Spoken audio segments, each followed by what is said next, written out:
What's up, y'all? Welcome to another episode of the Holla podcast. We are at episode 50. Who would have thunk it? I hope you all have been enjoying all the episodes, of course, available on all the major podcast platforms, as well as YouTube. This next episode I'm about to share with y'all has been one of my favorite conversations to have, hands down. It's with one of the dopest members in my family, my cousin Elias Tadesse. He's a student right now at UC Santa Cruz. Our conversation ranged from race, politics, growing up in a third world house, and of course, his future. So I hope y'all enjoy this next episode with my cousin, Elias Tadesse.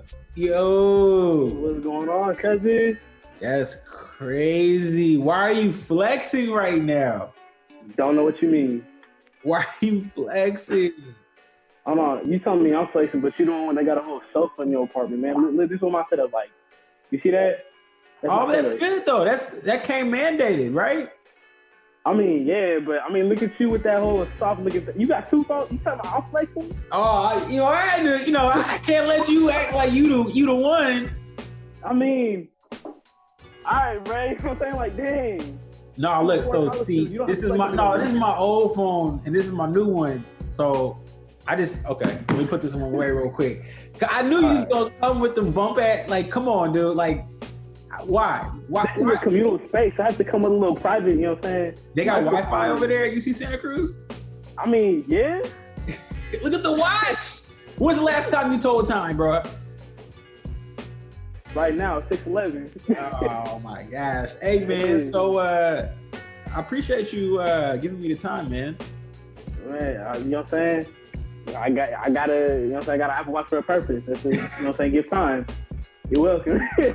All right, I'm done. I'm hanging up. I'm done. Hey, man. Number one, tell I had to get that little, man, it's been a long day, man. It's been all right, so this is my cousin. Tell the people, like, if you were to meet somebody, how would you explain who you are? What would you, like, if you were meeting somebody brand new? I mean, okay, so I do this a lot because I'm in my BSU's, like, core care for the community and whatnot. I introduce myself a lot, and so like I basically just like my name, who I am, and saying like my college affiliation and like my major and stuff. I don't know. Actually, depends on like who I'm talking to. You feel me? Yeah. Like if it's just like some random dude on the street, I'm like, what's up? I'm Elias. But if it's like somebody like I know I'm gonna see again, like interact with, you know what I'm saying? Like I gotta give that context. You know what I'm saying? Like I'm Elias. I've been in Santa Cruz. I'm from Oakland. Like that's something I always throw in the conversation. Always. Oh yeah, like how someone's from Oakland? Don't worry, they'll tell you. Exactly. Like people really be getting tired of me. Like they point it out a lot. Like I could be like, yeah, I'm from Oakland. Throw that in every conversation. You feel me? Hey, I never realized how much I referred that I'm from Oakland until I left, and everybody's like, we know you're from Oakland. Yeah, exactly. Is it pride or is it? What is that? That's an excellent question. I feel like to an extent it is pride, but also like Oakland is a different world. You know what I'm saying? It's so different. Like not Concord, not Pleasanton. Like they always say they're from the Bay, right? People like yeah. Like even Hayward, San Leandro, and all them. You know what I'm saying? Alameda, South Oakland. Yeah. What? Huh? That's South Oakland. Hayward, San Lorenzo. Yeah, you know what I'm saying? Like it'd be South of Oakland and whatnot. Like okay, you know what I'm saying? Like people be. Like, when you talk to someone from Oakland that's outside of Oakland, you know what I'm saying? Like, you from Oakland, I'm from Oakland, what part of Oakland you from? You know what I'm saying? Like, you be getting that specific. My homie, he tweeted this. I went to high school with this dude I follow on Twitter. He tweeted, like, when you meet someone from Oakland, you got to get, like, the address and everything. You feel me? Like, what part of Oakland you from? East, you know what I'm saying? Oh, what street? You know what I'm saying? You 73rd and what? Max, for sure. You know what I'm saying? Like, that's me, you know what I'm saying? Like, yeah, I grew up, you know what I'm saying? 73rd Max, you know what I'm saying? To, like, Mountain Boulevard, and now I'm where you were at, you know what I'm saying? Right. So, Diamond Park now, you know what I'm saying? But, like, you got to get some specifics in Oakland. So, it's just, honestly, we like have our different. Galen MacArthur. You feel me? Like, yeah. Diamond, you know what I'm saying? Like, easy, you know what I'm saying? Yeah. So, we really just like a different country. We got our own little cities in our city. Cultures and everything, you know what I'm saying? It's underappreciated, man, and underrepresented. It's misrepresented and underappreciated. I'll say that. I still agree with that. You know what I'm saying? Yeah. And I got a lot of friends from like LA and stuff. And the last year when we were first years until we just met, always had a conversation like LA versus Bay, da da da. You know what I'm saying? Right. Like one thing I've always like thought about is like I don't really hear a lot of pride coming from them. You know what I'm saying? From LA? Like LA, people from like I have a friend from Philly, you know what I'm saying? Like everywhere else. Nobody really has like that Oakland pride, you know what I'm saying? Like we super prideful about what we're doing. I would say Philly is the Oakland of the East. I don't know. Okay. Like, so I feel like people from Philly got a lot of pride, but it's like if people from Philly are like from Oakland, but if you just lost all hope. Like for some reason, people from Philly all got this chip on their shoulder, like the world is out to get them, like a little bit of a bigger chip than you from Oakland though. Okay. Yeah. Yeah, and then people from LA, because growing up, I always was like, yeah, Oakland's better than LA, whoopsie woo. But you come down here and it's like there's no rival. They don't know, like I think it's because we feel like we're the little brother of LA and California. Like if people are like, when they think of California, they don't think of the Bay.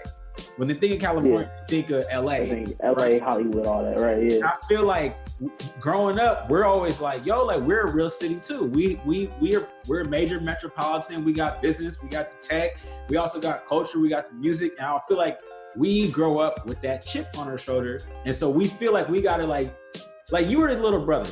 You're the little brother growing up. You have your older brother Nate. First of all, we haven't even, bro, who are you? You still didn't even answer that question, bro. My bad. I thought you were asking me how I introduce myself, not to introduce myself. I'm Elias.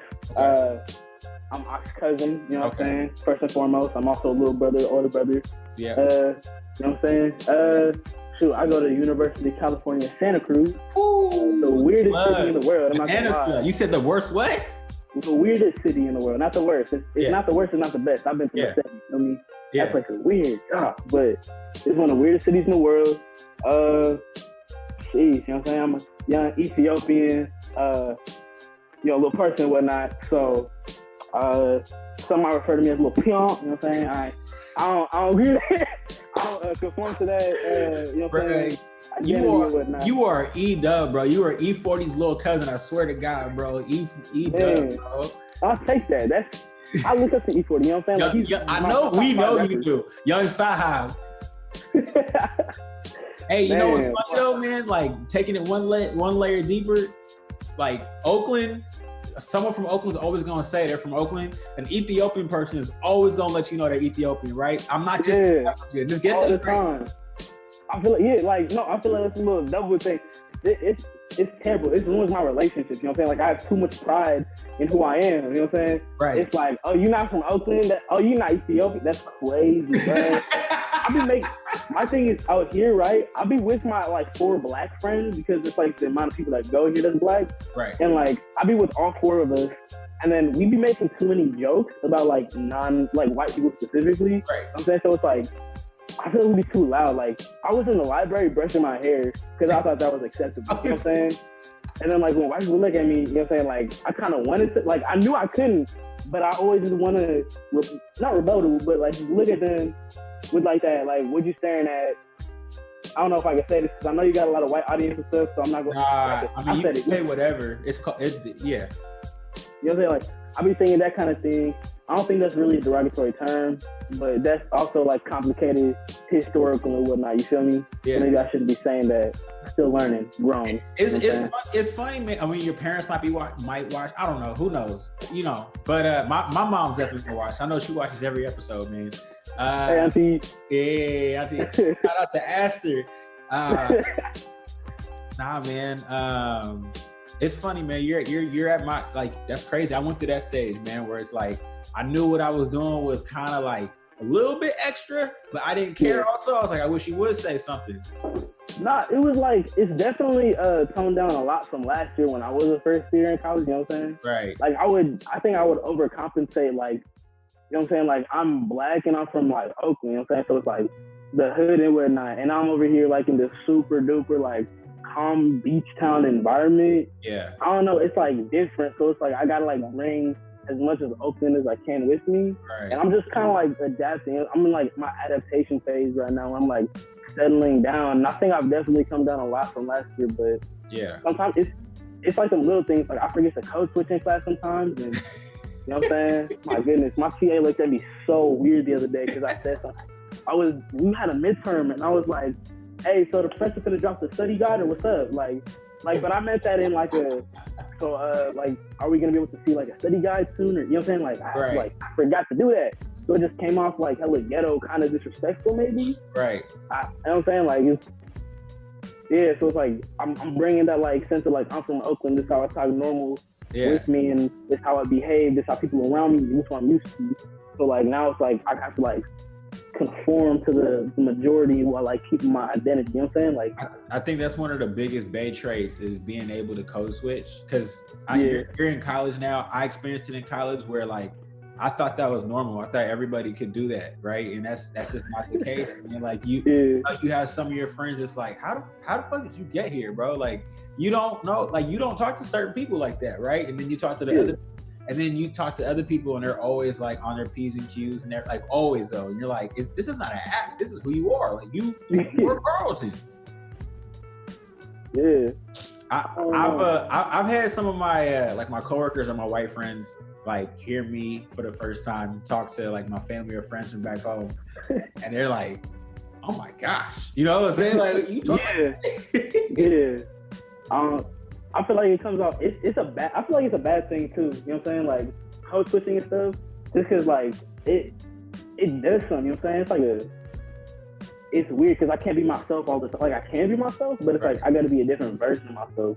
Like if I bring a person from here home, you know what I'm saying? I'm like, hey, these my friends, these my homies, and I just talk to them like how we normally talk. Yeah. They literally gonna think like we low-key hate each other just because like, you know what I'm saying? Like the way we talk to each other is more like straightforward, like semi.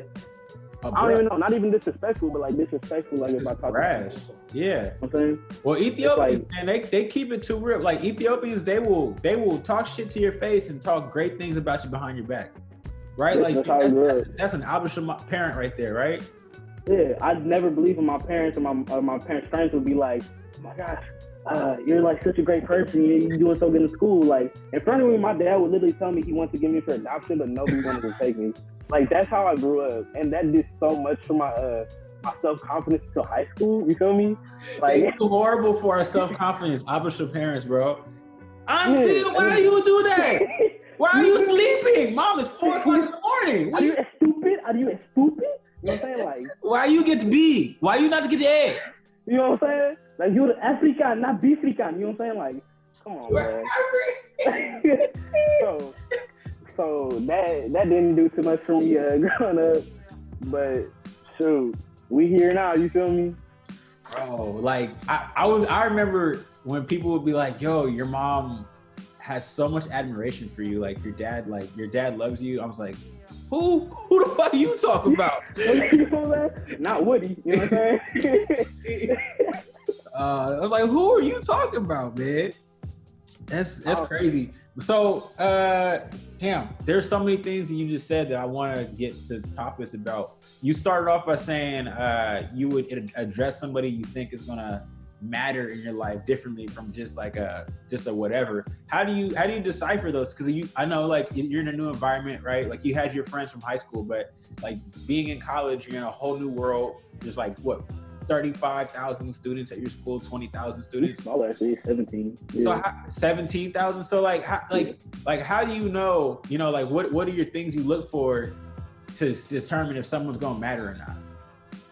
Well, I mean, first is like environment. You feel me? Like where I'm meeting this person, how I'm meeting them, and then also like how often I see them. So like, so last year when I was just like making friends and meeting people, like people interested, like I try to remember names. Like that's the most important thing that I can't do because I'm just not built for that. I guess my memory's terrible. Yeah, but names is just go in through one ear, out the other.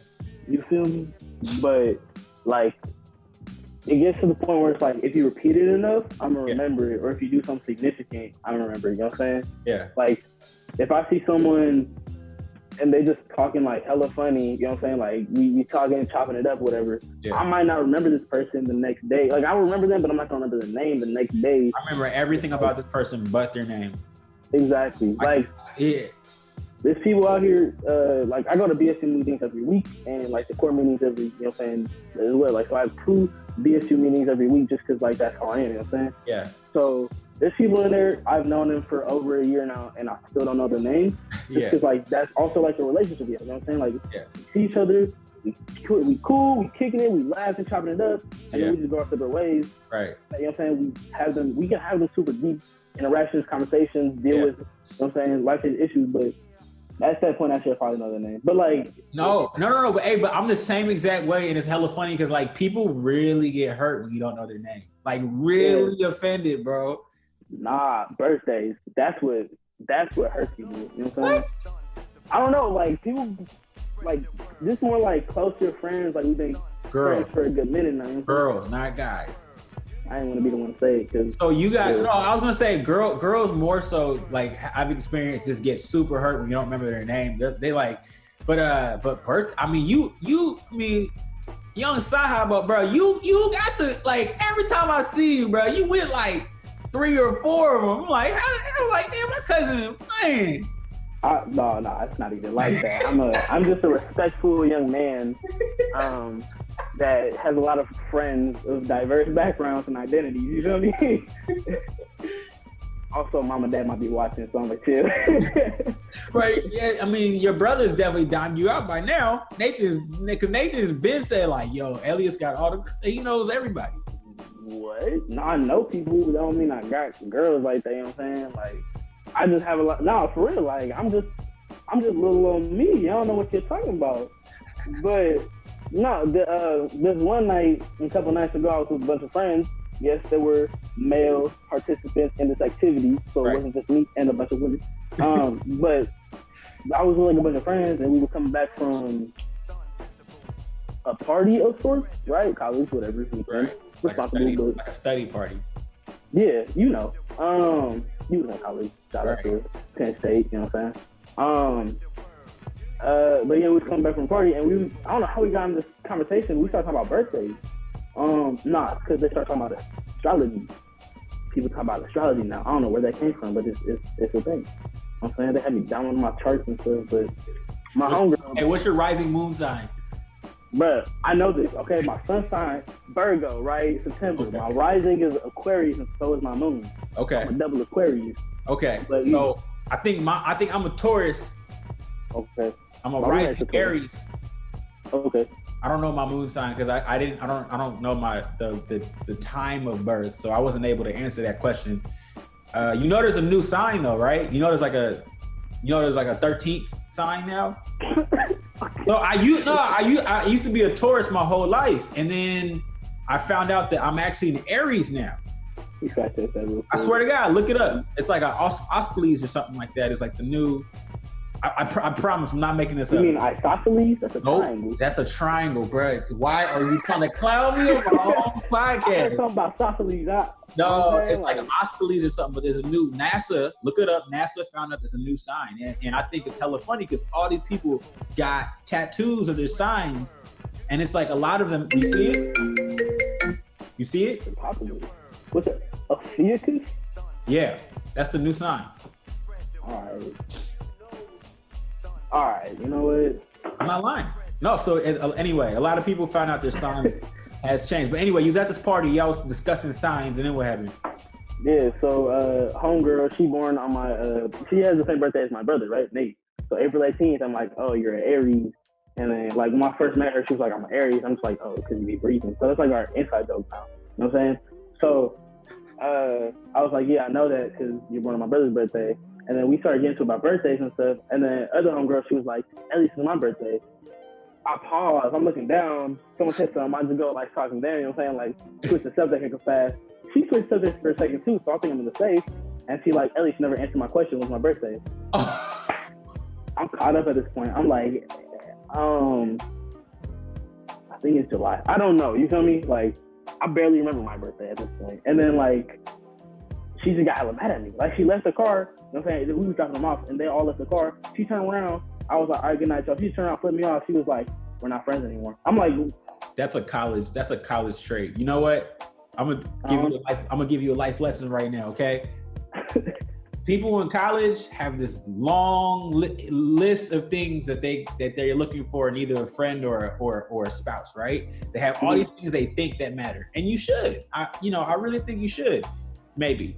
But the older you get, and if you still happen to be single and lonely, that list gets smaller and smaller and smaller. And before you know it, that person's not gonna care if they even know your name or not.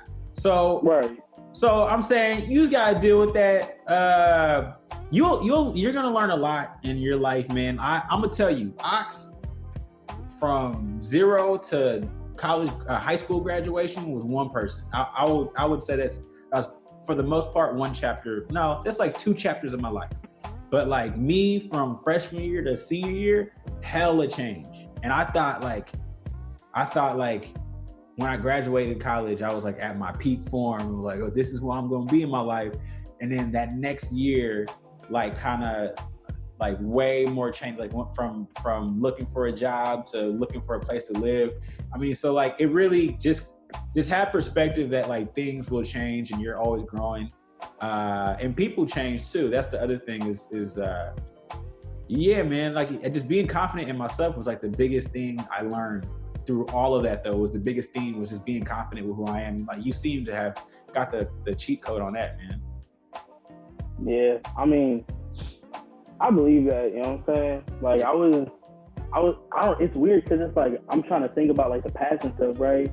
And it's like, okay, all these memories are in the past and now we in the present, but like the present is something that, I don't know. I was thinking about it too much today. I'm like, I can't really picture the future at this point, you know what I'm saying? Like, it's just so much changing. And it's like the present is something that's always happening, even though like when you look at it like in the past, it's just the past, you know what I'm saying?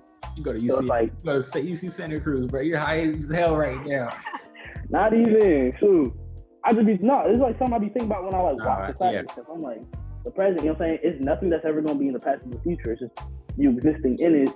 And then what you think about like 5 seconds ago, that should be the present, it's the past. You know what I'm saying? So it's like, you look about your past, you think like, it's weird. Like you look at history in general, it's like you learn from that. Yeah. You influence your future on that, you know what I'm saying? You get that, but you can't do that for your personal life. You know what I'm saying? Like I didn't think I'd be a film and digital media major right now, but here I am. You feel me? Yeah. I thought I'd be doing something environmental or pizza. You know what I'm saying? Like, well, here I am. For sure. Yeah. Let's take it back. I mean, because I knew you obviously when you were a child growing up. I'm close with your dad. Your dad was the cool uncle forever. I don't believe that, but all right. Your dad was the cool uncle forever, man. Everybody loved Uncle Tony, man. Man, my dad was a close uncle. You know what I'm saying? I think Danny's a cool uncle. Like, Danny's the cool uncle? Yeah. I feel like I'm just like now getting into that like adult phase where I'm like learning things though. Yeah. But I don't know, like. So you obviously, I'm half Ethiopian. My dad is black. What was it like growing up full third world in Oakland, California, man?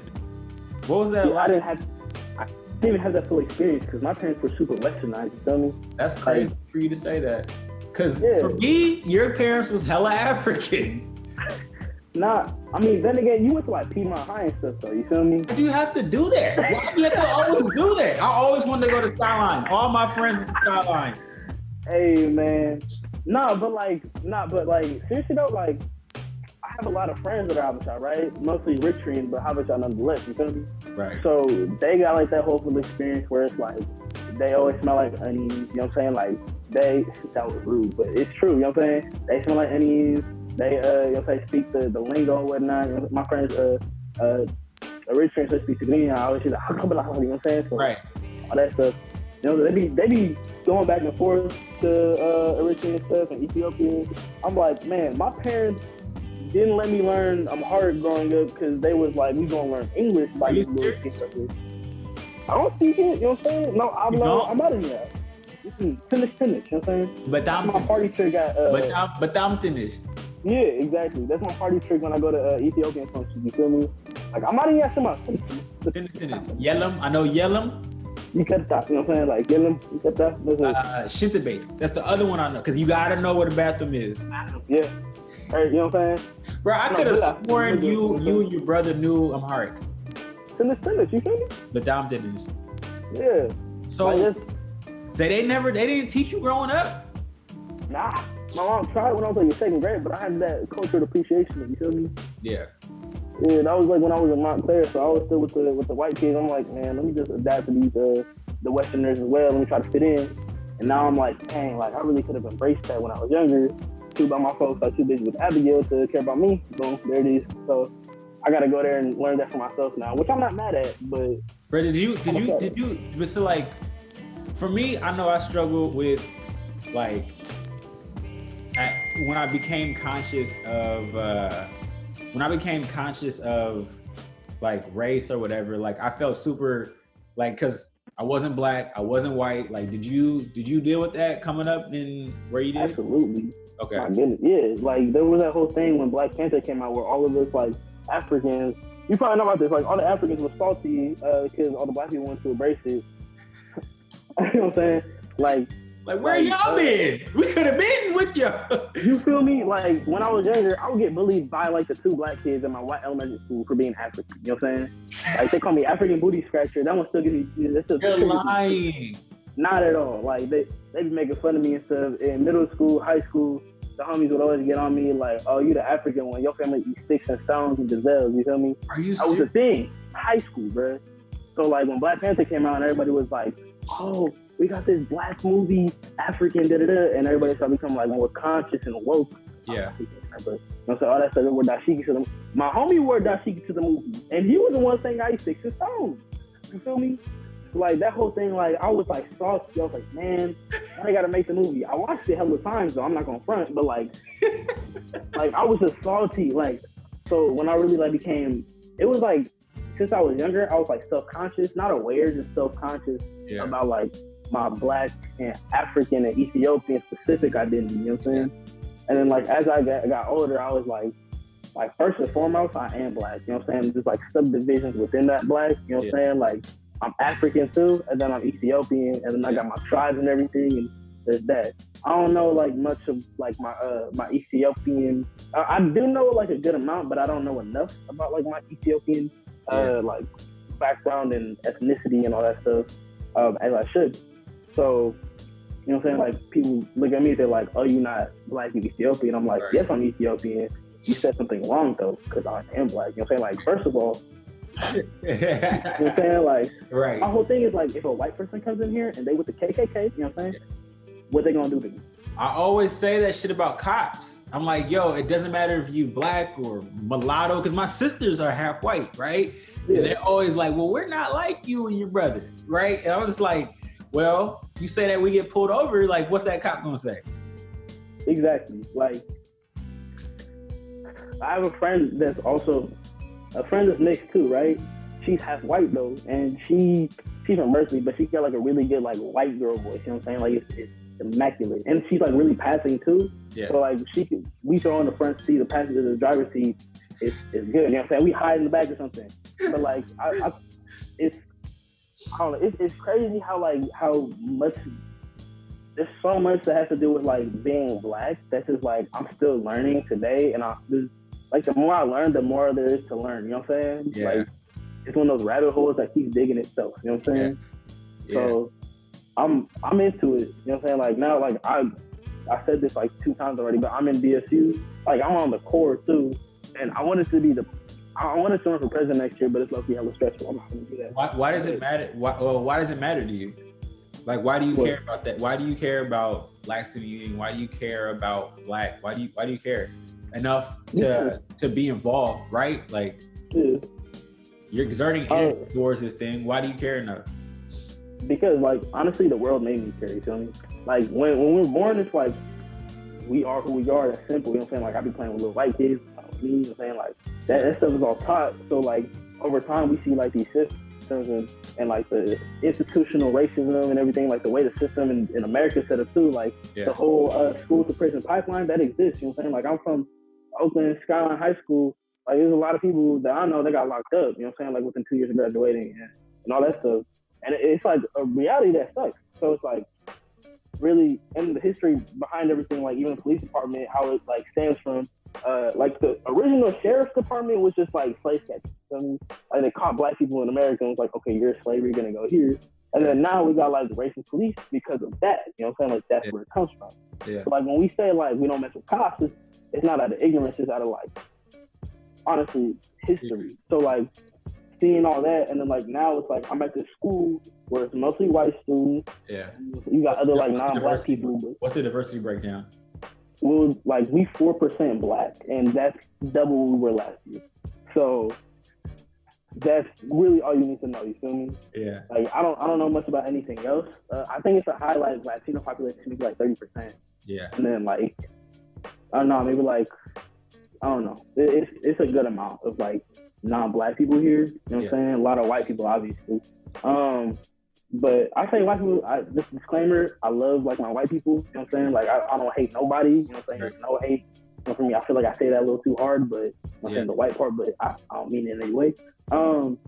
I think people get too sensitive when you say like, you know, I'm a feminist. Like, okay, like you should. I think you should be. Like women that are like, I'm a feminist. It's like, cool, you should be. That doesn't mean that you hate the other people, right? Like, I love black people. Cool. That doesn't mean just because you love this thing, you hate the other, right? Like, I just have a lot of pride in what I'm about, and there are things that can be fixed, and there are things that can be improved. But with that being said, like, I don't know why people get so sensitive when they hear, oh God, you know, this person, here comes the guy. Yeah.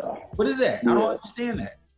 I don't know. Like, it's a lot of white people think that Black Lives Matter thing equals we hate white people. You know what I'm saying? Like, Black Lives Matter doesn't mean that we anti-white, anti-da-da-da. You know what I'm saying? Like, it just means, like, give us, like, credit. You know what I'm saying? Like, we people, too.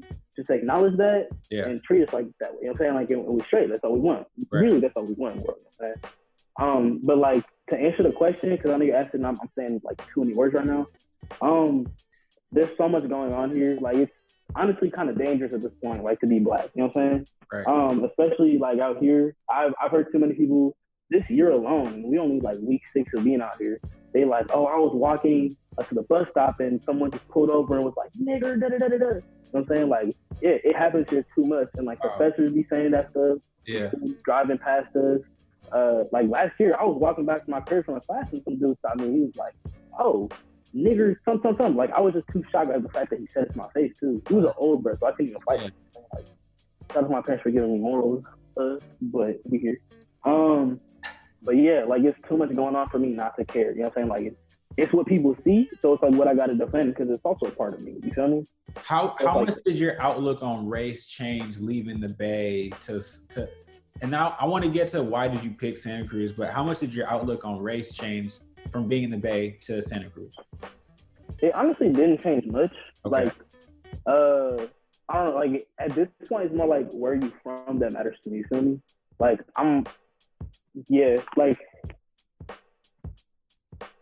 can't say it changed that much. You feel me? Like, it's always like, oh, if you black, like, you da-da-da. Like, I don't know. I guess I kind of stereotype in my head, but like never. So let me change the question then. How has your perspective on the Bay been able to like add to like people's opinions? Because like what I'm trying to get at is I grew up, we learned about race. My dad very early on like instilled the fact that I need to be careful about racism. And growing up where I grew up, like the Bay Area is like literally a melting pot. So like I did not believe that racism still existed. And so the little racism that may have happened now that I look back, I may have overlooked or didn't understand or just was too young to understand. And then when I went to Penn State, like Central Pennsylvania, like I just completely different world and culture. Like that's when my eye opened up to like, oh, there is racism. And then like I did like more and more studying and like I got to the fact that like it's not necessarily racism, it's just ignorance just because of different backgrounds. Like I got it from everybody. Like I got, you know, I felt uncomfortable around all white kids, and then like the black kids looked at me weird because I had white friends, right? They was like, oh, like you a traitor kind of like, so yeah. So like all of that kind of like had an effect, and it all stemmed from me growing up in a place like the Bay. Yeah. Well, I mean, yeah, that is a very different question there. But yeah, like basically I'm dealing with the same thing as you then. Like really, like when I was growing up, like people were like, oh, racism, this and this. Like, oh, this, like I dealt with this and this. I'm like, I don't know what you're talking about. You feel me? Like it was like mostly jokes growing up. You feel me? Like we make like a lot of jokes about racism. Like I was good with everybody and everywhere I went, like that's just how we are. I'm saying like in Oakland and the Bay and whatnot.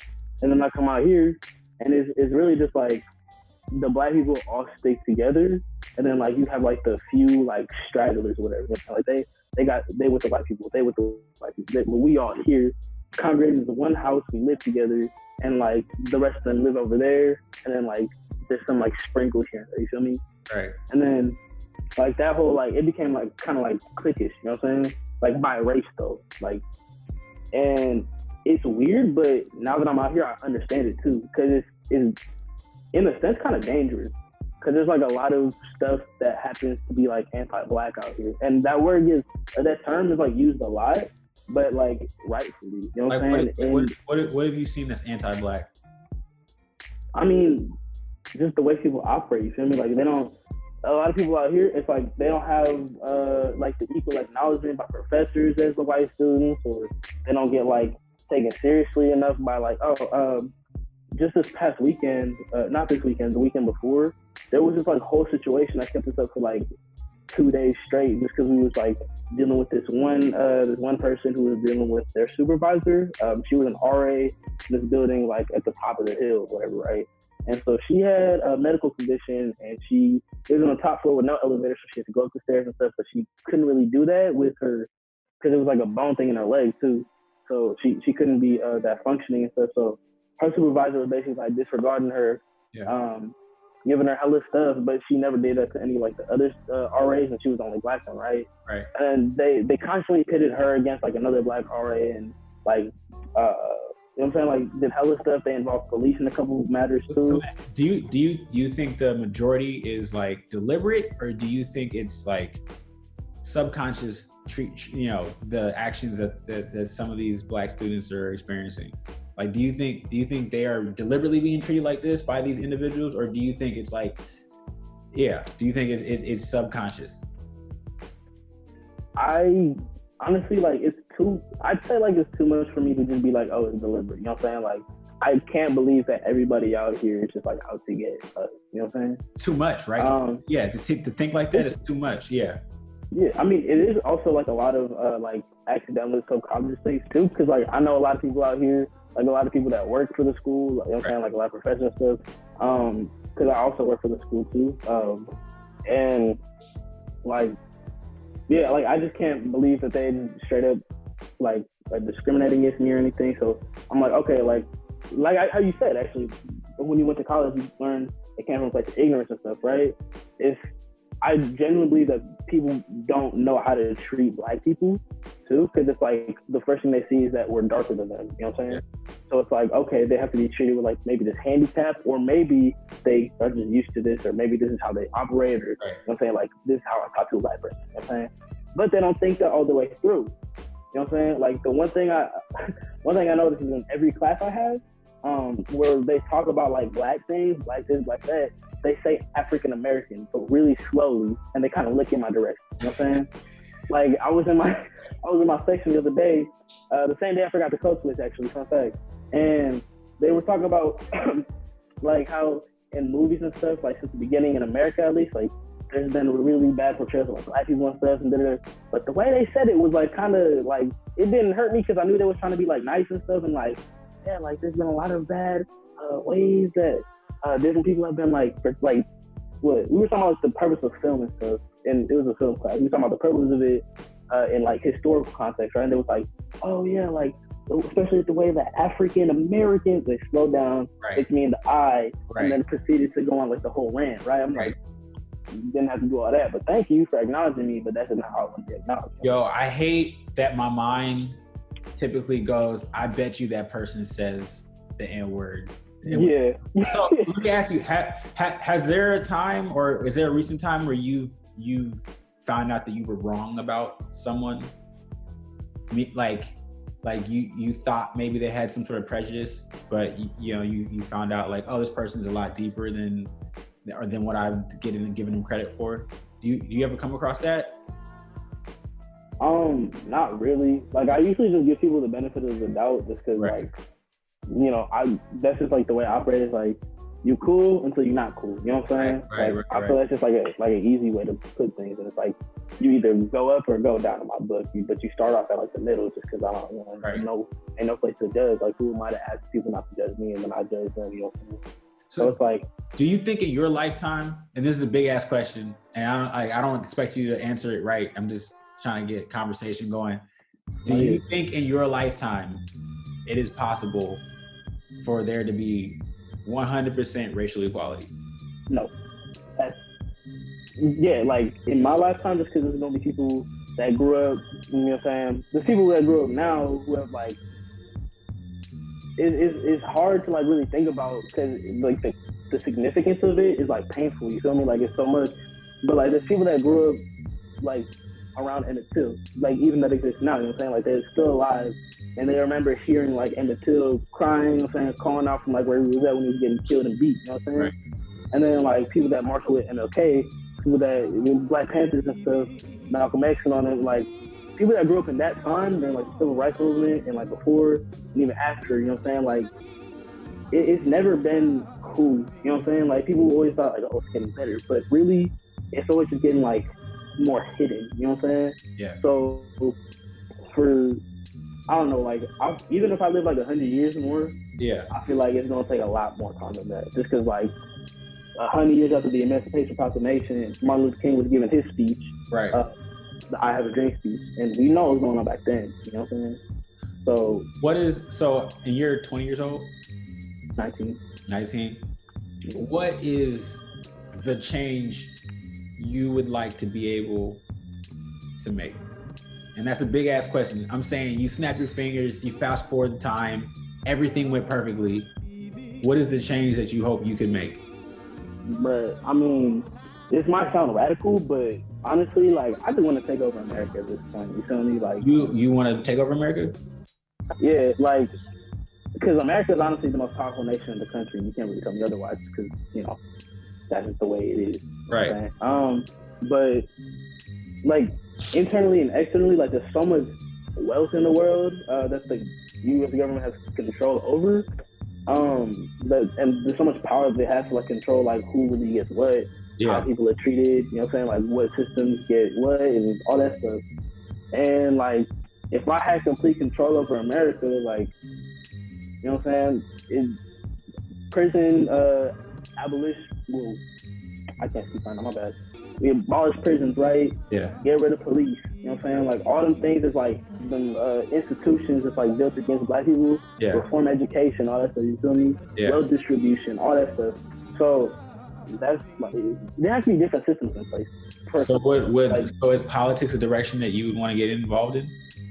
Not directly. You know what I'm saying? Just because like I don't think I have like the mind or like, you know, nothing built for that. You know what I'm saying? I can't read more than 5. I don't agree with that. No, but my thing is, I don't think I could just go into politics and be like a politician and then shoot the hoop. You know what I'm saying? Yeah, Trump isn't a politician at all, and he's the president of the United States. Exactly.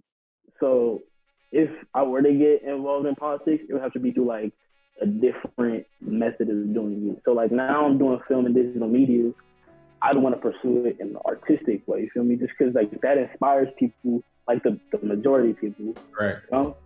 So just like dealing with people directly and inspiring them like this is what really needs to happen. Yeah. Because like this is the way the world works, this is the way the world is. You know this, what we gonna do. Right. You know? I feel like that's the best way I can do it. Because I feel like at the end of the day, I'm from Oakland. I can get ghetto when I get mad, and I feel like if I deal with politicians, it's gonna get ghetto. Right. I don't want to do that. You know what I'm saying? Donald Trump, I think this is super corny to say, but I think one of the most gangster things you can do is prove someone wrong in their language. You know what I'm saying? Yeah. Like I verbally joust coworkers all the time. Like if I have the energy and if I feel like it, I will. I enjoy conversation. I enjoy debates. Like I enjoy like First Take and all them debate shows. My dad obviously is a person that loves just having a conversation, right? I won't take the wrong point of view just for the sake of an argument, but I do enjoy like helping people see another point. And I think one of the most fucking gangster things that you can ever do is boss somebody up in their language. You know what I'm saying? So like that just takes a little bit more patience on your end, a little bit more education on your end to be able to own people in like multiple different languages, right? Or dialects, I guess I'll say. Yeah, it's like, wow, that's like a good point to make, and like it's true. It is like one of the best things you can do. It's weird because not everybody has like not even like a sane point of view. You feel me? Like, think about the people that really just, I don't know. It's weird to think about it, but people really still exist that think not everybody is a person. Not everybody is a human being. For sure. No, for sure. Like, how do you, as a black person, like, say you're talking to someone, David Duke, because he's still alive, right? Another example, right? Right. But we don't know. Look, I'm gonna tell you right now. I know where you're going with this. I'm gonna tell you right now. It is a dream of mine to have a sit-down conversation with a KKK member, with a neo-Nazi. Like, I really just want to have like a real heart-to-heart. Like, I hope they're able to be honest. I want to hear where they're coming from. I know I say this as a really bad joke sometimes, but I'm like, yo, Hitler had to be misunderstood at some point. Like, where was he? But no, he was saying stuff, but like he had millions of people that followed his word. I don't think the actual problem was Hitler. It was the people that followed his orders. And like, that is the problem with, like, people voted for Trump, right? Like, Trump could just... people voted for Hitler too. That's what I'm saying. People could just be, this could just be one crazy man making some crazy accusations. But it's not. It is thousands, hundreds of thousands, millions of people that follow these. And I think those are the people. The group mentality is one of the most dangerous things. That the sheep mentality, followers, right? They're too afraid to speak up and say how they really feel. But like, I want to hear like David Duke. I want to hear from a KKK Klansman, like neo-Nazi. Like what? Like what? Like what's the deal? Yeah, like, have you ever watched one of them interviews of like one of like the people that support Trump? They go like their rallies and stuff. They interview them. Yeah. I was talking about this in my writing 2 class earlier today. Actually, a lot of people who support like those people in power, they are also in power, right? So you look at people like Martin Luther King, Gandhi, Malala, all them, right? Like they activists. They always fighting for the little person, the minority, the person that's oppressed. They come from nothing, but they always present like the most logical, sensible argument with like the most amazing delivery, right? Yeah. But then you see like who they're arguing against. They always the people that's just like, shut up your mom. Basically, that's what they're saying, you know what I'm saying? Like they with the middle school, schoolyard bully type of stuff, you know what I'm saying? Yeah. Like they got the power, the money, and all that stuff for it. Yeah. But they don't have the They've never mental capacity to like really grasp like the importance of everything. Yeah. Yeah. So it's like, how do you argue with someone that you can't relate to? So you can't have like that emotional appeal that doesn't respond to logic and that also doesn't acknowledge you as like their equal. You know what I'm saying? Well, I mean, that's the thing. Like, you have to, and that's the. I think that's the problem a lot of people have is when, for example, you're on BART and somebody is playing, like someone is playing music out their speakers, like loudly, right? Mm-hmm. And you always get that one person that thinks that they're going to be able to get through this person and help them understand and see what they're doing is rude or unappreciated, right? And every time that person that goes up to them very calmly, hey, doesn't matter how they say, excuse me, do you mind, right? Like, you have to understand that person that was playing that music already doesn't have the logic of what I'm doing is disturbing the peace with my music, right? People around me may not appreciate what I'm doing. That, like, common sense isn't common to everyone. Yeah. And that's where you have to use your wits and your intelligence to beat them at a different game. You can't have the same conversation with every person, right? So there's people that are illogical. So there are people that are also not worth your time. There was a guy at this restaurant. I was doing some work. This just happened 3 weeks ago. and this guy got under my skin, and it shouldn't have never got to that. But I was minding my business, and this dude started jumping on me about how I'm talking to people. He had his own agenda, right? This man is illogical. I should not have had a conversation, because everything I said, this man was not going to comprehend, or was going to come back with some BS. Right? Like, and I said the one thing I knew would piss him off. I said, "Hey man, you're just being a white older man that thinks he knows everything." And he totally lost it after that. He's like, "Oh, there you go." And I was, it takes maturity from your end to be able to code switch even further. But I mean, you're not, you can't waste your time with you're right, with people that are illogical. You can't have a certain conversation with something. I don't know. There's different ways to get around people. It's not always a one-on-one conversation. Maybe you affect them by talking to the people around them, right? The supporters. You don't address that person though. There's a way to win every conversation though. Sometimes it's just not responding. I get you. It's like, no, I mean, like, I get what you're saying, but also it's like one of the things that I've been hearing a lot too, you know what I'm saying? Like, you kind of got to go around it, but like, you have to. It's like, you have the ability to do it, but like how you use that ability to do it, you know what I'm saying? Like, yeah, it's always like you can, but I don't know how, you know what I'm saying? It's like I can solve a Rubik's Cube, I still don't know how to do it, you know what I'm saying? How did you learn to solve that Rubik's Cube? No, I'm saying like I have the ability to, but I don't have to. I can't do it. You know what I'm saying? I never solved it. How do you think you would? You just got to keep doing it, right? Like everything is practice. Everything is practice. Everything is trial and error. Like you. This is your time in your life where you can make mistakes. Don't. Like Steve said, you know, our stepdad Steve, you know, but you can fuck up, but just don't fuck up too bad. And I think that you can't be don't be afraid to make a decision because you might mess up. Like I think you can learn the most. I've learned the most in my life from the mistakes I've made. And I think that I am who I am because of the mistakes I've made. And I haven't made very many mistakes more than once. Okay, yeah. Like you never mess up. You will never push yourself outside of what you already know in your life, in your small world, whatever world that was, right? Like you going to college is amazing to me. Like, at what point was that a goal of yours? It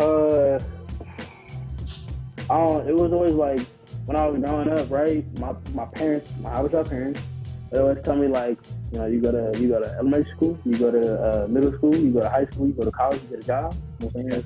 That's life. That's how it goes. What job? What job was forced down your throat as an Irish child? I know what it is. Doctor. You know Doctor. Lawyer. Yeah.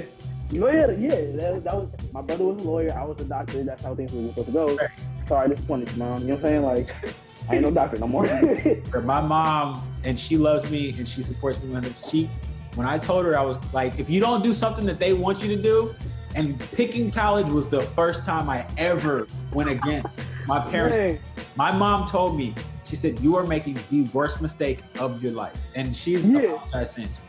But yeah, if you go again, and that's what's so hard is you got to make decisions for yourself at some point in your life. Yeah. But yeah, so like so college was always a part of your childhood. That was expected. Yeah, but it was always an expectation, but it became a goal of mine, like an actual goal, because around maybe 10th, 11th grade, I was like, maybe school, like, you know, I started seeing like more people doing different crafts and stuff. I'm like, you really don't need college for that. You know what I'm saying? Like, maybe I want to do that. Maybe I want to get into that. So I'm like, maybe college isn't the way for me. And I kind of talked to my mom about it, right?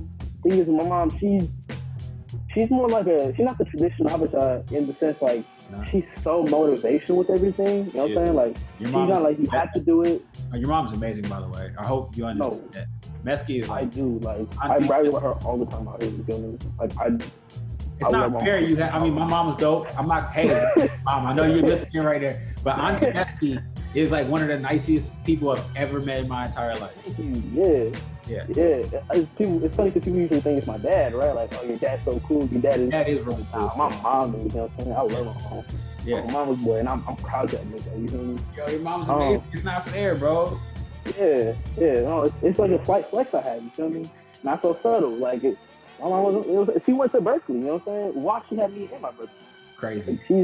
Like, but my mom is like so motivational. Like she made it a goal for me. Like when I was in like that like period in my high school career where I was like, maybe I don't want to go to school. Maybe I don't want to finish. Maybe I was like, maybe I'm going to drop in. Because I have a friend, like a close friend of mine. He left college early since he took a little exam and got his diploma, ditched out of there, working for a year. And then he like goes to school, takes classes and stuff. Yeah. But he's an EMT now. And so he's on his way to becoming a firefighter or a nurse, one of the two. But like he's not like, I don't think he is now actually. But he just like enrolled in like college, but he's like in community college taking classes and stuff, right? Yeah. But maybe that could have been a route for me. Like maybe I could have been like a firefighter or something. But my mom, she's like, you know, she really motivated me with her whole story and stuff. And even like last year when things were like really rough, like my first year, I was like, like, it's tough. It's, you know, it's hurting. Like I'm stressed. I'm like I'm going through this. I'm going through this. I'm broke. I'm hungry. She's like, nah, cause this and this. You know what I'm saying? Like you can do this. We can do like this. Just like that grind time right now in your life. And like she really like appeals to me. Like this, what she went through when she was younger. Like I'm really not going. I think Abisha moms like probably have the strongest will of any people. Like they don't care what the circumstances are. You can do it. Exactly. You know what I'm saying? Like our moms, our parents like made it from Africa. And they weren't brought over. And the time they grow up too. Like when they grow up, it was such a bad time. Yo, forget that. I had to walk up both heels in this. Like our parents always talk about, we had to run a mile. Like you can't do the mile in school. I hated to run a mile with a backpack. You know what I'm saying? Not even the book bag. You the little strap with the book. And when I was late, they used to beat you. Yeah. Shoot. And then the whole thing with the government too. Like my dad would make it seem like if you didn't get to school on time, you're getting killed. Like it's murder in the streets. You feel me? We used to want to go to school. We used to want to go to school because that was the only safe place. For safety, you know what I'm saying? It's like I really didn't go through nothing as a child because of that. Like when I was like younger, people would be like, "Oh, what'd you go through?" You know what I'm saying? Like, what's your struggle in life? I'm like, nothing real. Like I got both my parents. I'm living in that house. Right. I'm eating food. Like I'm not starving. I'm pretty good. You know what I'm saying? Like I had like holes in my sock. You know what I'm saying? I was, you know what I'm saying?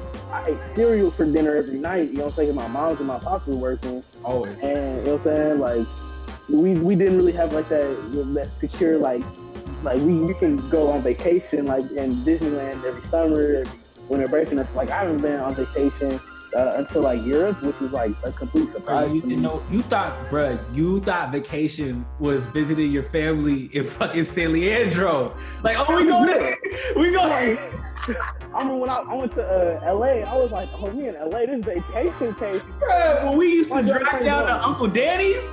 Oh, we used to. Hey, you never went to Disneyland, but we drove right past it. Right past it. Like, yeah, I was at Disney. I was by Disneyland. You feel me?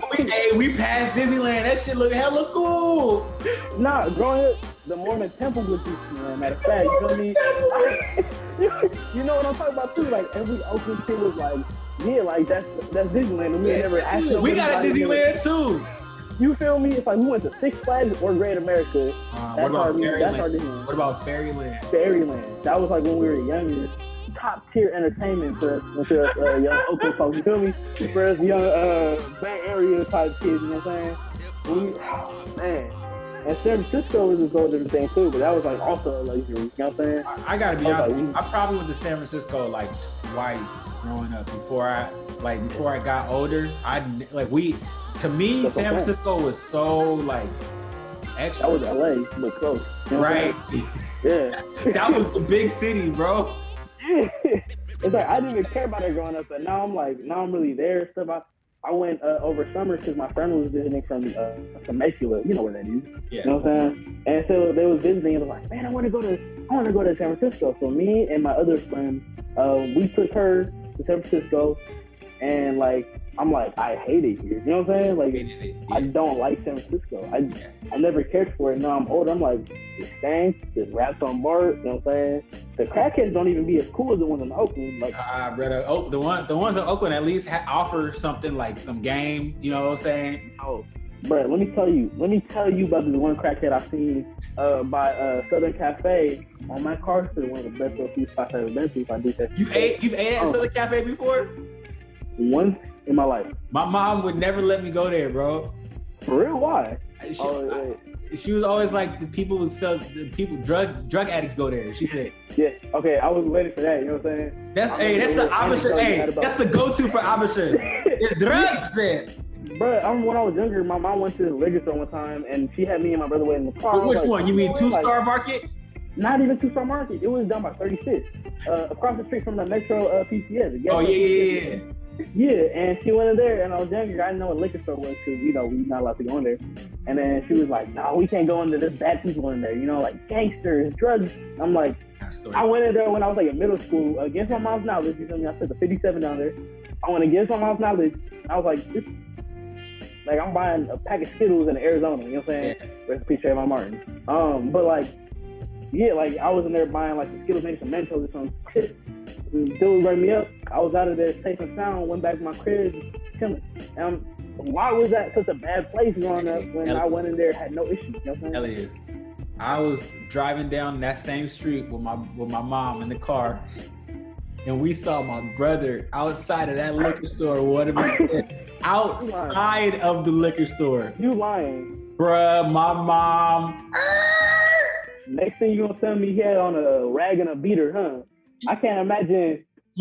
He had a big ass Zelly. Ask my brother. He had his like he used to have a Notre Dame Irish, his big old like old school starter jacket. My brother had the freshest clothes, bro.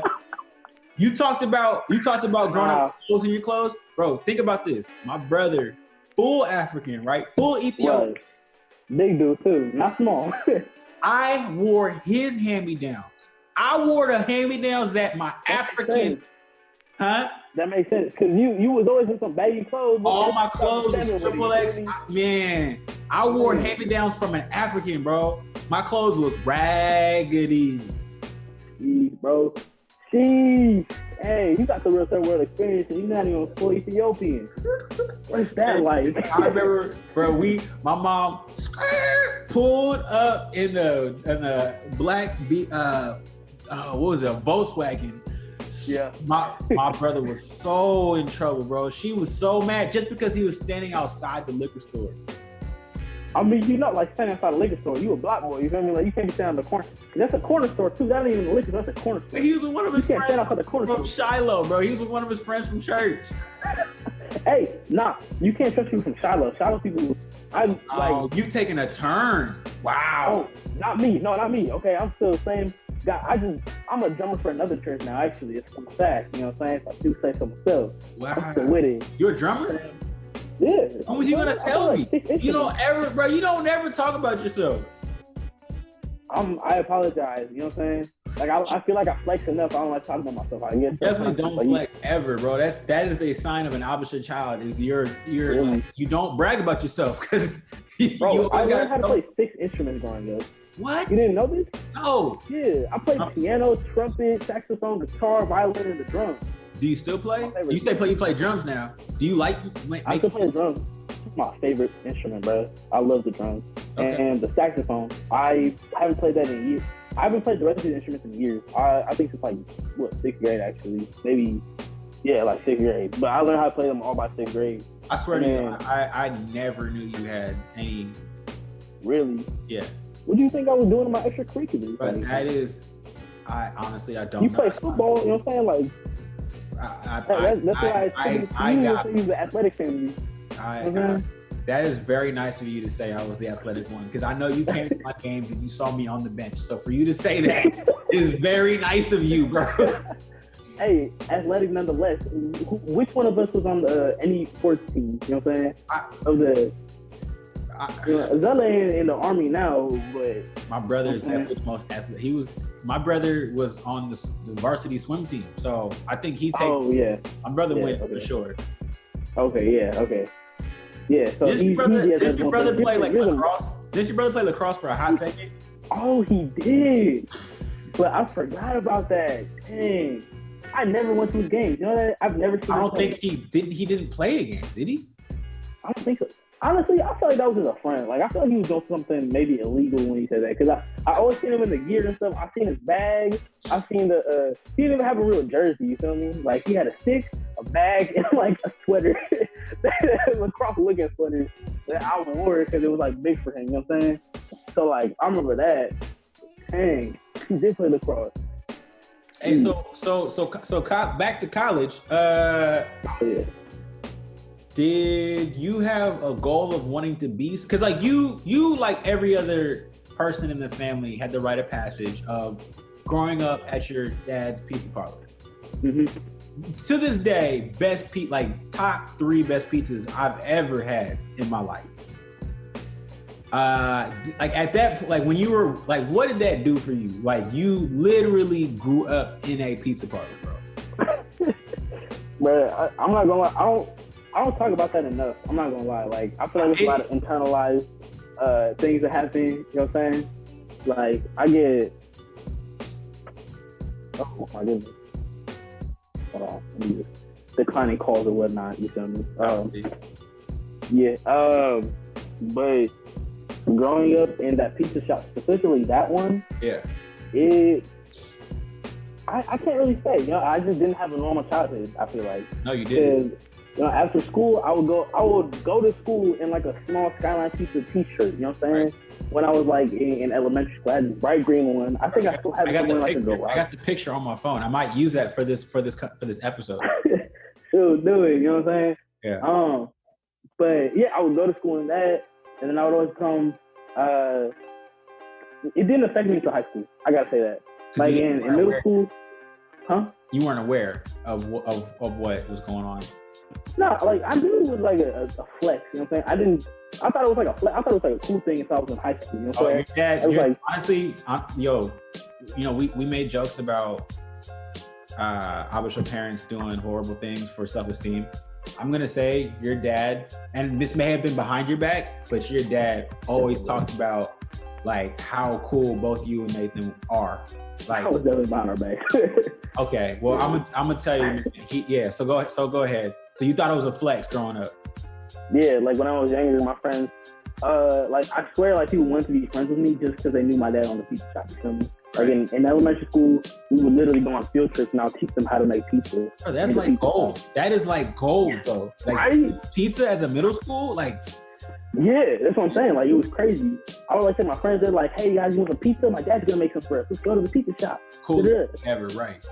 Yeah, and even in high school, like, I went like a couple, like, outings with my friends, like, hey, let's go to the pizza shop. I still go with, like, a few friends of mine, like, we started, you know what I'm saying? Like, we like, hey, you know what I'm saying? Let's take with Pops to the pizza shop. Like, we're gonna get some free food, a good time, and we just chilling because, you know, Pops is funny.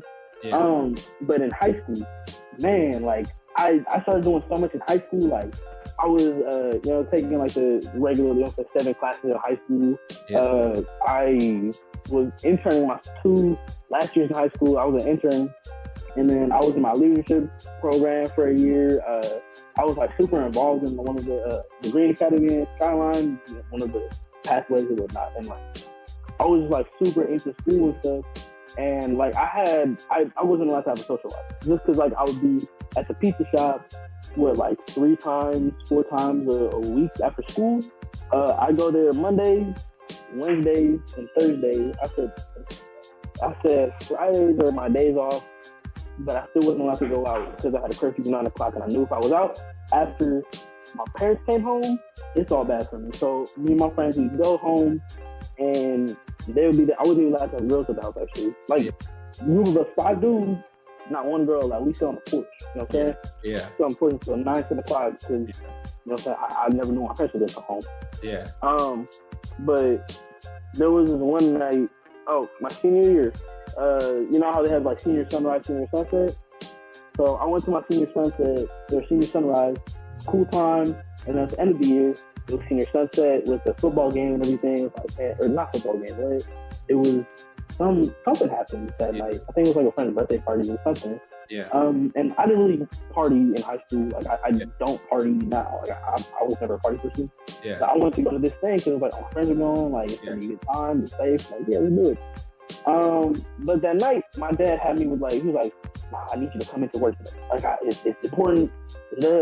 And that was like something I noticed at that split second. He was like, I need you to come into work today. It's like whenever there was something important happening or like something I wanted to go to, it was like I had to sacrifice that for work. You know what I'm saying? To cover my family, not even for work. I had to, cover for my family. It was like a big role. Yeah. So it was like, like I have multiple examples of that. And it was just like, like it had to be like a priority in my life. Like it was cool until I was older. And I was like, can y'all tell the people so I can have a good life? You know what I'm saying? Yeah. That's what I wanted in my later years in high school. I'm grateful for it now, like I'm grateful I didn't. But like, like I didn't realize how much like it impacted me like in my social life outside of like actually just being there. You were always, and that's all you knew. You were always, yeah. So it was like when I moved to college, you know what I'm saying? It's like I got like a breath of fresh air. You know what I'm saying? Like it's just like I'm chilling. Yeah. I control my schedule. I don't really have to answer nobody no more. And that did have an impact on, my life. I'm not gonna lie, because it was like I took that a little too far last year and it impacted my grades and whatnot. But we back now. Yeah. You just had so much free time you didn't know what to do with it.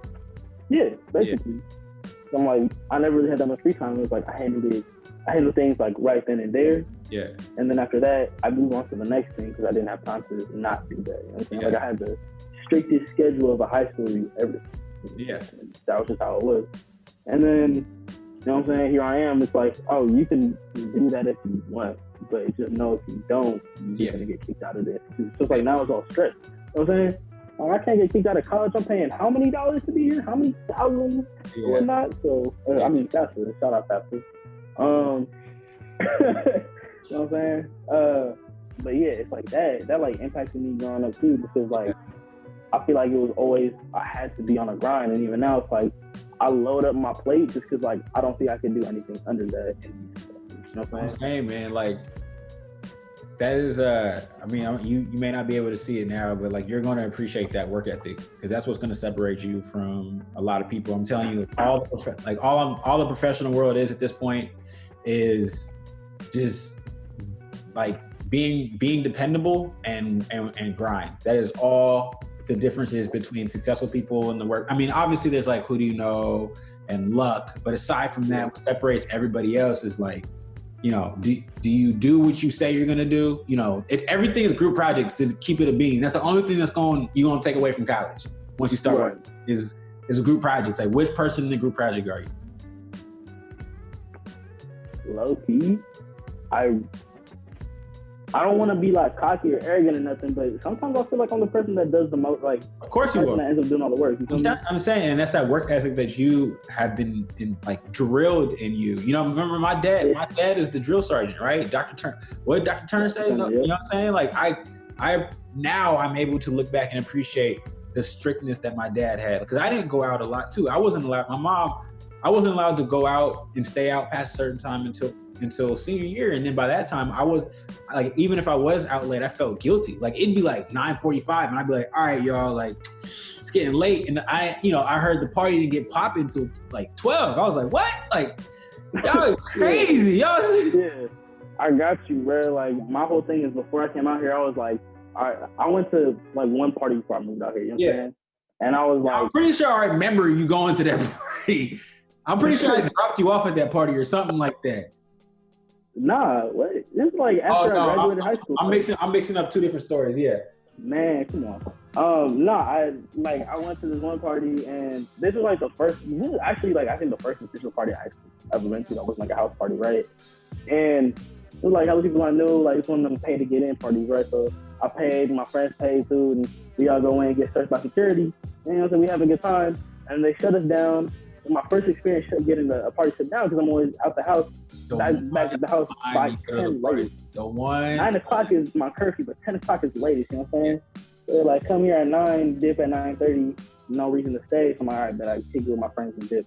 But this one is like, all right, bet. And then one bro came out with a strap, you know what I'm saying? I'm like, party you go to. Yeah, like the one party I've been to in Oakland, like in my life, you know what I'm saying? Up until that point. it was like I dip out because they kicking people out. My homie drove. He was like, all right, you can go, but if you didn't drive, you went for Uber inside. Yeah. Bro, walk around with the strap just out. You know what I'm saying? Other dude pull up in a Mustang, that Fox box, Fox box or whatever. Pull up hella slow, right? Like that.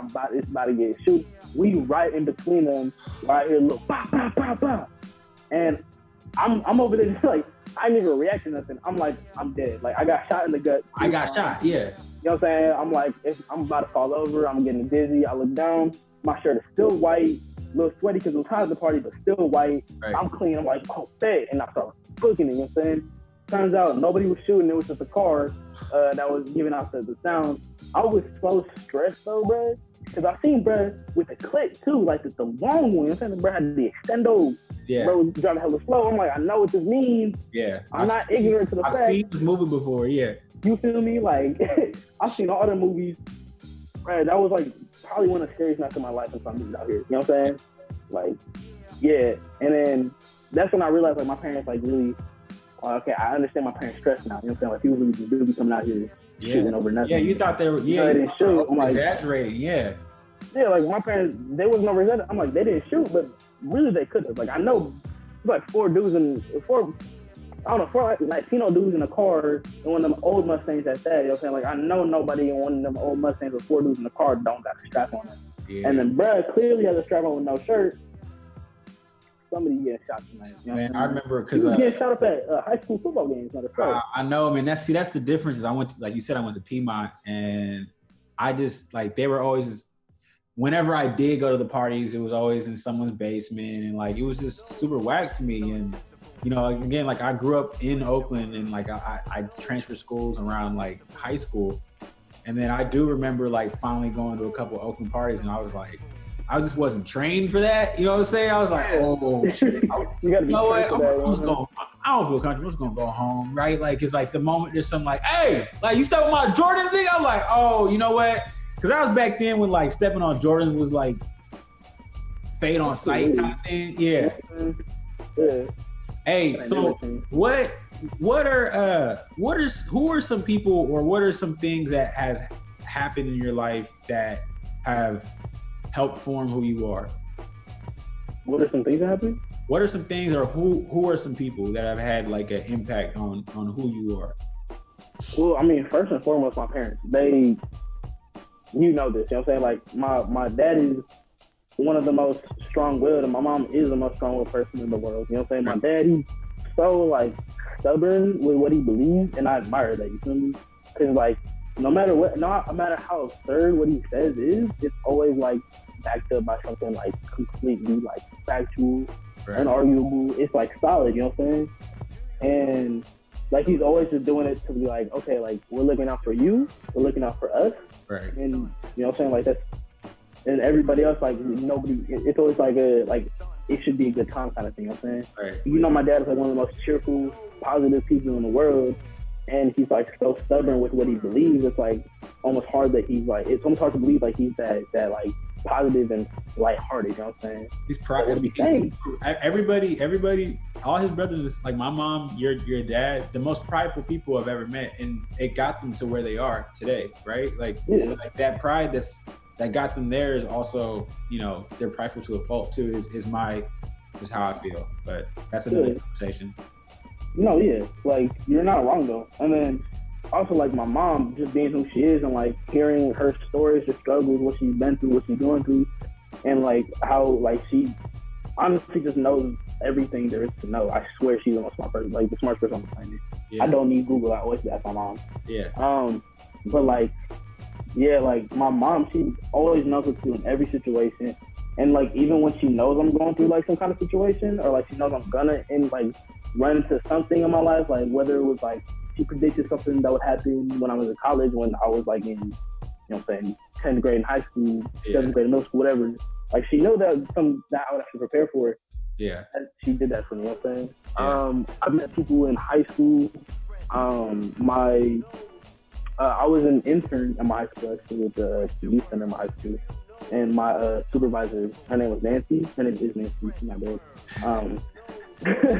Her name's Nancy. She honestly impacted me and like a bunch of other people And like I still like we kick it to today, you know what I'm saying? Like it's been 2 years since I got out of that internship. And we still kick it, we still text, we talk to the Instagram, we like tight because she was honestly like a second mother to me, you know what I'm saying? Like my mom was my mom, and she was like also like, you're doing this, we need you to do this, you better be on this, you know what I'm saying? Right. And basically make sure I was on my P's and Q's when, you know what I'm saying, I didn't even think I had P's and Q's to be on. Right. Shoot, but the things that happened, like being raised in a pizza shop, that like really, I think that contributed a lot to my code switching ability. You know what I'm saying?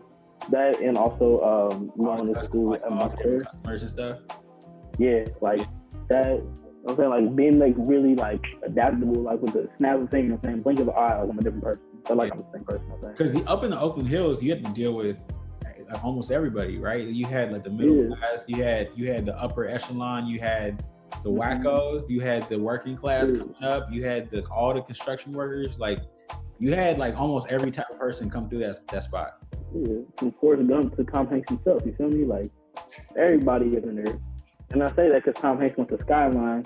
Skyline. You know See, nobody went to Piedmont, man. Damn. That's not true. You went to Piedmont, but I can't name a single other soul that did.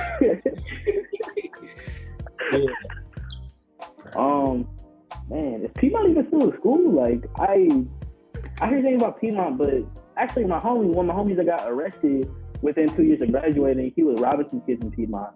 That's why he got arrested.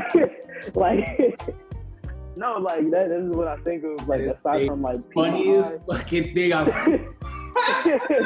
like aside from Piedmont High, that's the one thing I know Piedmont for, being licked. You know what I'm saying? Like that's hella funny, man. All right. What are some other things, or who are some other people? So you said the internship and at school helped. Being at Skyline helped too, honestly. Like Skyline High School, amazing. You know what I'm saying? Like it was amazing when I went there. Like as much as I hated it and stuff, I still look back at I look back at it today. I'm like, bro, like those were like some of the best years of my life, in my short little, you know, 19 years of life. Yeah. Best years of my life happened at Skyline. You know what I'm saying? Like it was so cool. Like so many different people, so many, like they were all the same but different. You know what I'm saying? Yeah. And it's like learning like the different perspectives, like, you know what I'm saying, like relating to all the different perspectives and like listening to them and hearing them. Like I learned so much from being there, and I was still ignorant. You know what I'm saying? Like still ignorant to a lot of things, and then coming out here and then meeting other people I met, going through things I went through, and doing things I did. Like I learned a lot more. So it's like like the past like 6 years of my life, that happened to me. You feel me? Like that. It's hard to like just be like this specific thing, something, but you know, the past 6 years of my life has been like super eye-opening, you know, like super life-changing stuff. Also, I went to Europe. That was a real thing too. Like, as much as I love like joking, but like, I joke about the whole time with my friends, like, oh, y'all want to get pizza from Domino's? Hey, y'all can try pizza from Italy. I was in Italy. I just went to Europe. You know what I'm saying? Like, bragging about that all the time. No, but like, as much as like a joke or a flex or brag as it is, like that was a real life-changing thing. Like, they really like it put into perspective. Like, it's really not a small world. You know what I'm saying? Like, it's really not a small world. Like, the world is huge, and the types of people that live in it, like, so different. You know what I'm saying? Like, I read about these things all the time online. Like, oh, this is the indigenous tribe in this rainforest, or this these people in these mountains like whistle to talk or something. Like, that's their language. And it's like, I didn't think about it too much. I was like, okay, that's cool. Like, that's some kind of cartoony stuff to me. You know what I mean? Like, whatever. But it's like going out there and like, I went to 5 different countries, you know what I'm saying? And like how different people are in like each of those different countries, cities or regions in those countries. It's like, wow, like they like that out here too. It's not just an American thing where we have 50 different states and, you know what I'm saying, California has NorCal, SoCal, and you have the Fed, that, and all that. You know what I'm saying? It's like the same thing with like everywhere in the world. It's like you have different regions and different, you know what I'm saying, this, that, different like cultures, different languages, different wealth, you know what I'm saying, different. You ever thought about studying abroad? Yeah, I want to go to England. I know it's not like the most ethnic or craziest places, but it's like the first thing that popped in my head like last week or something, a couple days ago. Like, man, I gotta go to England now. And you know what I'm saying, I want to hit hella places, Costa Rica, Cuba, hella places in Latin America. I want to hit like the Middle East. that might be dangerous, but I want to hit the Middle East. Yeah. I want to go to Rwanda, Ghana, Tanzania, all the places. You know what I'm saying? Like, I want to go to France, Spain. I'm telling you, while you're in school, man, if you do happen to come up on an opportunity like a study abroad, I like 1000% recommend that. Like, you're never gonna get that opportunity again where you can live somewhere like. You don't have to worry about rent back home. You don't have to worry about like your kids. You don't have to worry about, do I have my job? Like that is the one piece of advice that I was told that I probably didn't take advantage of. Because I didn't really have my stuff together when I was in school. I didn't really know what I wanted to do, but because of that, I probably should have tried to study abroad. And I really think that if you have that opportunity to, you should definitely do that. That's one thing I heard a lot when I applied to school and got into school and was like, we're on a fantasy school, what are they? Yeah. There was the one person that repeated it to me like, you got to study abroad, Elias. Like, I went to Stylo with her, and she had like graduated college and all that stuff, and she was like working at church, and, like helping out and stuff. And we were like pretty close. And she was telling me like, yeah, I studied abroad. I forgot what she studied, but she was like, it was one of the best experiences of my life. You have to do it, life changing, all that stuff. So like if something I forgot about like last year, and then like this year, like since I went to Europe, it's like I went abroad. I have to go back. Like I have to learn and like all this. You know what I'm saying? Like it's I don't know. It's mind blowing to me how big the world really is. Yeah. I just have to. I love hearing that. Hey, so I usually finish off the question like, what's something you would tell yourself 10 years ago? But you're still there. You are 10 years ago. So, like, you say you're 19. What do you hope to see from yourself at 29 years old? Dang, you talking to 29-year-old? You old, bro. Like, Bro, I'm 28. That's crazy. I'm 10 years older than you. I'm old as hell. That's crazy. What do you? I got homies out here. In 10 years, where do you hope to see yourself? Man, I want to be rich next year. You know what I'm saying? But realistically, that's actually a really good question. Thank you, man. I've been doing this for some time now. This is episode 50, actually, of the Holla podcast. Congratulations. Man, I'm episode 50? Yeah, you're episode 50. I finally got it. Crazy. In there, yeah. Like, I don't know, like, where I want to be 10 years from now, like 29. Like, that seems like such a big age to me. You feel me? But then again, so did 16 when I was like 5. You know what I'm saying? Hey, I'm going to tell you, when I was your age, I thought that I was like, I want to enjoy my life, my 20s. I don't want to think about being married till I'm about 28. I don't want to have a kid till I'm like 30, 31. Like, I hope to have a house, 401k, whoopty, bro. I am not close to none of that shit, bro. I got a 401k, I got a good job, but like nothing else, bro. Like, and then I don't know. It just really depends, because there are people I know that are married, and like I'm getting to that age now where one of your friends says like, oh, like, my girlfriend's pregnant, and you don't say, oh man, like, I'm sorry to hear that. You're like, oh, congratulations, like it was planned. Like, I'm getting to that age now, and that's kind of like a crazy thing to think about is, but yeah, man, like it happens real quick too. Like 25 and 26 is like, ew, y'all getting married? What the? I remember my first friend that got married 3 years ago, and all my single friends was like, why are they doing this? And then fast forward to today, and it's just like, yo, the clock's ticking, bro. Yeah, I don't know. Like, I feel like, man, I don't know. Like, I know, to be honest, at 29 years old, 28, 29, to like, I don't know. I just want to be able to like at least have something that where I'm set up to where I can accomplish things. You feel me? Yeah. Like the older I get, the more I realize the younger people really are. You feel me? Like, I see what you're saying. Yeah. My parents told me like they still consider you like a kid. You feel me? Like me? You 28. Like people like that are 30, 31 years old. Like, oh, they're kids. You know what I'm saying? Like, my parents tell me like, oh, they're kids. I'm like, man, they're like old people, but like. They really like 25 like at that age. So like I know like I tell my friends this all the time, like bro, like, I want a son, you feel me? Like, I want to have, like, kids and stuff. Like, I don't know why. Like, this is something, like, right now, it's like, I tell my friends, like, bro, like, if I had a kid right now, I would be so happy. But I'm not gonna just do that, you know what I'm saying? Like, I know, like, that's the youngster in you for your parents. I would kill you for your parents. Man, They wouldn't have to go for murder. I would kill you for your parents. Man, that's crazy. No, I don't really. But like, man, no, like at 20, 29, I don't know. I just want to be able to like be set up. You know what I'm saying? So I can accomplish things. You feel me?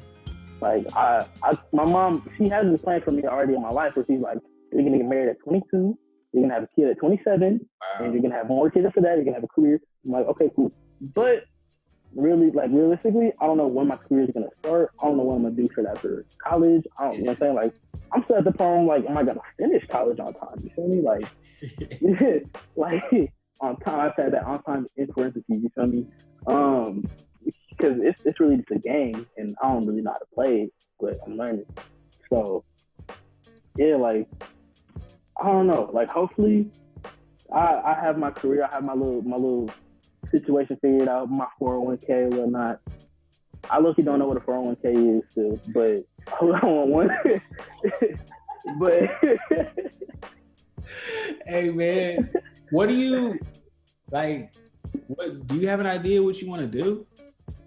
And like the trick. I mean, I mean, you know, most people don't know, so there shouldn't be. I hope there's not a lot of pressure, but there's a lot of pressure on you right now where you are in your life to think you're supposed to know, because like I only have 2 years to figure out. Nah, people go to grad school way after. People change careers in their 40s. Like I worked in recruiting, bro. I know like people's careers change like so often. So, but like, do you have an idea at this point what you think you want to do?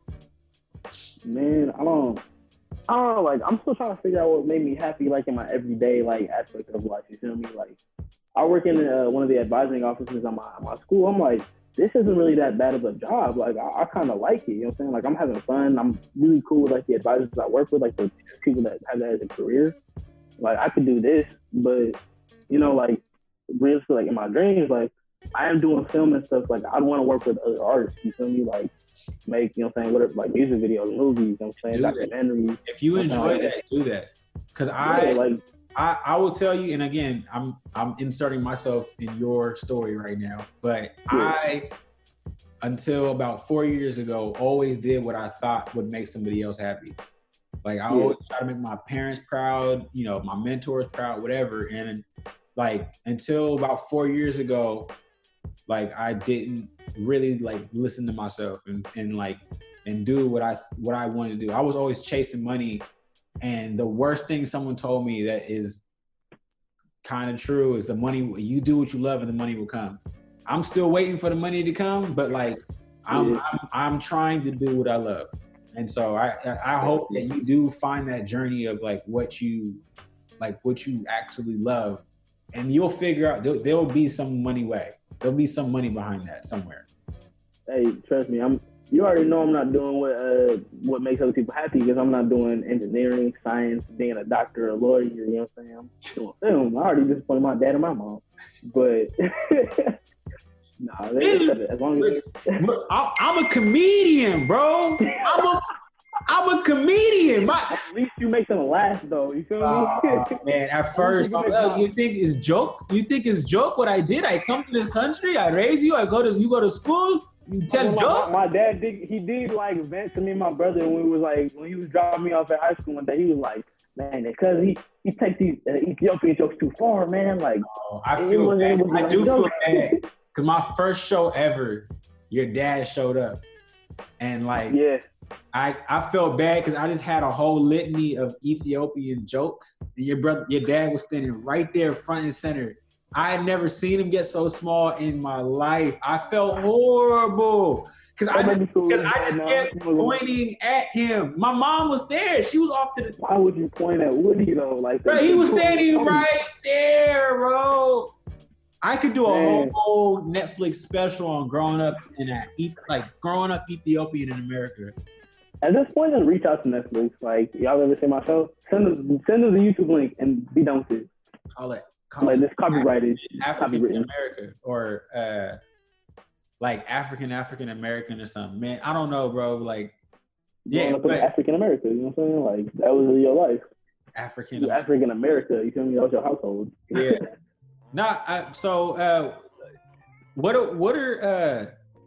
What are some habits that you want to stop and something that you want to start to help you get to where you want to eventually get to? You asking a college student what habits I want to stop, you know it's going to be procrastination. Like, right. Come on. That's outside. But what I want to start, though, like, honestly, just investing time. You know what I'm saying? Like I see time as like this really valuable resource. You know what I'm saying? You can't really put a monetary value on it. You know? Man, I was just talking about my code. So ahead of me, it took me forever to learn that to like respect your time. Yeah, I mean, like I did have you and like my dad and like other people growing up, like guiding me and really teaching me life lessons. So yeah, I can honestly, like I believe sometimes like I'm ahead of the game though, where I should be at least. You know what I'm saying? Yeah. Or just at least caught up because I feel like people might be behind. But I don't know. But yeah, like. I was talking to my coworker about this day, like the people really putting like a monetary value on time, like with a minimum wage and everything. Like I'm getting paid $15 an hour at my job, which is cool. Yeah. But like I can never get them hours per $15 back. You know what I'm saying? Like if I'm like, hey, give me that hour for life and I'll pay $50, like that would honestly be like, okay, I'm paying you like $100 for like that 1 hour of your life. You know what I'm saying? Yeah. So it's like really like finding like where I'm gonna invest my time to set myself up in. Like learning how to like really do like time investments like that and money and all that stuff, but like mostly time just because that's priceless, you know what I'm saying? Yeah. So that's one habit I want to pick up and learn how to like manage, you feel me? Just time management, time investing, and all that stuff. Yeah. Well, bro, I appreciate your time, man. It's been a long time coming. I'm like really I'm really proud of you. I think it's really dope what you're doing, man. It's super easy, but like for you to, you know, pushing yourself outside of your comfort space is amazing, man. You know, I can't wait to see who you become, man. Like just keep doing you. You know, you're gonna make mistakes in life, but you know, just keep doing what you like. And yeah, man, I am really proud of you though. You're killing it. Thank you. Yeah. All right. No, bro. I didn't say once that you was like Tiger this whole interview. Like, right. I didn't like. I just want to acknowledge that. You know what I'm saying? I was thinking about it earlier. As soon as I hopped on, I was like, damn, Tiger, and I just was like, don't say it. And I had to. I'm sorry. I now have to delete this episode. That sucks. I have to find somebody else for episode 50. That sucks. That sucks. Man, you can't edit at your big age, like. Oh my gosh, bro. All right, Brad. Enjoy Santa Cruz, man. I'm sorry, man. You don't have to. Thank you, though. I appreciate being on the show. I wish it was for that comic book episode because I really want to do that, but we will do a part 2 of us. We'll do a part 2 of the comic books. All right. All right. I need that. All right, man. All right. Yeah, I'll talk to you, man. All right. I feel like these walls talking to me. I'm a prisoner in my own mind. I feel like these walls talking to me. I feel like these walls talking to me. I'm a prisoner in my own mind. I feel like these walls talking to me. I feel like these walls talking to me. I was young when my mama had me. Think I ran away from home about the age of 15. Juvenile detention. Talked about behind my back by my family members. Hurtful feeling being the black sheep every family visit. I'll admit it, being young, I made some bad decisions. Heart too big, I guess my loyalty got used against me. Learn to focus on myself, now I got tunnel vision. Kicked in my ass when I was down and went through hell to get back home.